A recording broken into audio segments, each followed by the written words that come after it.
Very good morning, my dear friends. Lime Lyrics morning messageல நம்ம மனநலத்தை பற்றி நிறைய வீடியோஸ் லைஃப் எக்ஸ்பீரியன்ஸை பேஸ் பண்ணி நம்ம பார்த்துருக்கோம். இன்றைக்கி அதே மாதிரி சைக்கியாட்ரிகிட்ட ஏன் நான் ரெஃபர் பண்ணுறேங்கிறதுக்கு ஒரு உதாரணம் சொல்ல போகிறேன். அதை நீங்கள் ஈஸியாக புரிஞ்சிக்கலாம். என்கிட்ட ஒரு கேஸ் ரெஃபர் ஆச்சு. நான் எப்போவுமே எங்கள் வீட்டு மாடியில் ஒரு கேஷுவல் அரேஞ்ச்மெண்ட்டோட ஒரு ஹாஸ்பிட்டல் மாதிரியோ ஒரு கிளினிக் மாதிரியோ அதெல்லாம் இருக்காது. Just a room. ஏன்னா வர்றவங்களுக்கு அந்த பயம் இருக்கக்கூடாதுங்கிறதுக்காக நான் ஒரு ஆர்டினரியாக ஒரு ரூம் மாதிரி வச்சுருப்பேன். ஆர்டினரியாக பேசுவேன். அன்றைக்கி கூட ஒரு பொண்ணு சொல்லிச்சு, சார் நீங்கள் சைக்காலஜிஸ்ட்னு உடனே ஒரு ஃப்ரெஞ்ச் பேர்டு வச்சுருப்பீங்க, ஒரு கூலிங் கிளாஸ் போட்டிருப்பீங்க, ஒரு தொப்பி போட்டிருப்பீங்க அப்படின்லாம் நான் உருவப்படுத்தி வந்தேன். நீங்கள் யூ லுக் வெரி ஆர்டினரி அப்படின்ச்சு. அதுதான் என்னுடைய கிளினிக். நான் அப்படி தான் வச்சுருப்பேன். It is not a clinic but clinic. இது அது மாதிரி அப்பியர் ஆகாது. அப்போது ஒருத்தரை என்கிட்ட ரெஃபர் பண்ணார். சார் தயவு பண்ணி வீட்டுக்கு வரணும். இல்லை நீங்கள் இங்கே கூப்பிட்டு வாங்க, நான் யார் வீட்டுக்கும் வர்றதில்லைன்னு சொன்னேன். இல்லை சார் அவளால் வரவே முடியாது. என்னுடைய டாட்டர் அவங்க கிட்டத்தட்ட ஒரு 3 மாதமாக நாங்கள் படுற கஷ்டம் எங்களுக்கு தான் தெரியும். பாத்ரூமில் குளிக்க போனாக்க மணிக்கணக்கில் குளிச்சுட்டே இருக்காங்க. கதவை உள்ளேருந்து தட்டி டேங்க் போடுங்க, தண்ணி இல்லை, வாட்டர் போடுங்க, டேங்க் மோட்டர் போடுங்க அப்படின்வா. மறுபடியும் குளிப்பா ஃபுல்லாக. 3 மணி நேரம் 4 மணி நேரம் குளிச்சுட்டே இருக்கா சார்.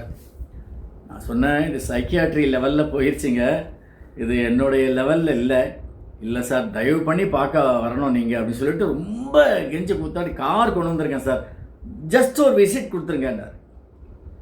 உடனே நான் போனால் அந்த பொண்ணு ஏதோ முனைகிட்டே குளிச்சுட்டே இருக்கு. தடன்னு தண்ணி எடுத்து கொட்டிகிட்டே இருக்கு. மேரீடு, ஹேவிங் அ மேல் சைல்டு. நான் உடனே அது ஏதோ பேசிகிட்டே இருக்குன்றதுனால அது எப்போ வெளில வரும் அப்படின்னு. இல்லை அவள் இப்போ சதிக்கு வரமாட்டா, வான்னா இன்னும் நிறைய நேரம் ஸ்பெண்ட் பண்ணுவான். சரின்னு நான் மெதுவாக அந்த பாத்ரூம் பக்கத்தில் போய் காதை வச்சு என்ன பேசுகிறான்னு கேட்டால், நான் உத்தமி, என்னை குறை சொல்லாதீங்கோ, நான் உத்தமி, என்னை குறை சொல்லாதீங்கோ இப்படி சொல்லிகிட்டே இருக்கு. உடனே நான் அவங்கள்ட்ட கேட்டேன், இந்த பொண்ணை கேரக்டர் அசாசினேஷன் யாராவது பண்ணீங்களா உங்கள் ரிலேஷன்லேயோ இல்லை ஃப்ரெண்ட்ஸ்லேயோ அக்கம் பக்கத்துலேயோ யாராவது? ஏன்னா அந்த பொண்ணை பற்றி விசாரிக்கும் போது அவங்க ஹஸ்பண்ட் ஃபாரினில் இருக்கார். இந்த பொண்ணு மாமியார் வீட்டில் இருக்குது. அப்போது அந்த பொண்ணுடைய டீட்டெயில்ஸ் கேட்கும்போது பொண்ணு கொடுத்து பொண்ணு வாங்கியிருக்காங்க. எந்த பொண்ணு இந்த ப்ராப்ளத்தில் இருக்கோ அந்த பொண்ணுடைய அண்ணனுக்கு, இவங்களுடைய இந்த பொண்ணுடைய அண்ணனுக்கு அந்த பொண்ணுடைய ஹஸ்பண்டுடைய தங்கச்சியை பொண்ணு கொடுத்து பொண்ணு எடுத்திருக்காங்க. தங்கச்சி அந்த அண்ணனுக்கு உடைய ஒய்ஃபுக்கு நாத்தனார் ஆகணும். அது மாதிரி பொண்ணு கொடுத்து பொண்ணு எடுத்திருக்காங்க. அவங்க வீட்டு பொண்ணை இவங்க வீட்டு பையனுக்கு கொடுத்துருக்காங்க, இவங்க வீட்டு பொண்ணு அவங்க வீட்டு பையனுக்கு கொடுத்துருக்காங்க. இப்படி அப்போது நான் சொன்னேன், அந்த பொண்ணுடைய ஃபோட்டோ இருக்கான்னு கேட்டேன். இந்த பொண்ணுக்கும் அந்த பொண்ணுக்கும் நிறைய வித்தியாசம் இருக்குது. அந்த பொண்ணு கொஞ்சம் பிளாக்காக இருக்குது, குண்டாக இருக்குது, கொஞ்சம் பல்லெல்லாம் எடுப்பாக இருக்குது. இந்த பொண்ணு ரொம்ப அழகாக இருக்குது. அப்போ நான் சொன்னேன், இந்த மாதிரி அந்த பொண்ணு ஏதோ இந்த பொண்ணை பற்றி கேரக்டர் அசாசினேஷன் பண்ணிருக்கு பிகாஸ் ஆஃப் த ஜெலஸ். இதுதான் என்னுடைய அபிப்பிராயம்னு சொன்னேன்.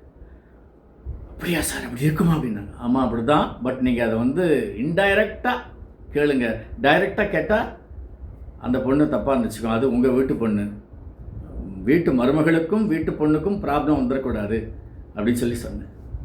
உடனே நான் பேசிகிட்டே இருக்கும்போதே அந்த பொண்ணு என்ன பண்ணுச்சு, தளதரன்னு வெளியே வந்துருச்சு, ஹாஃப் நேக்கடாக.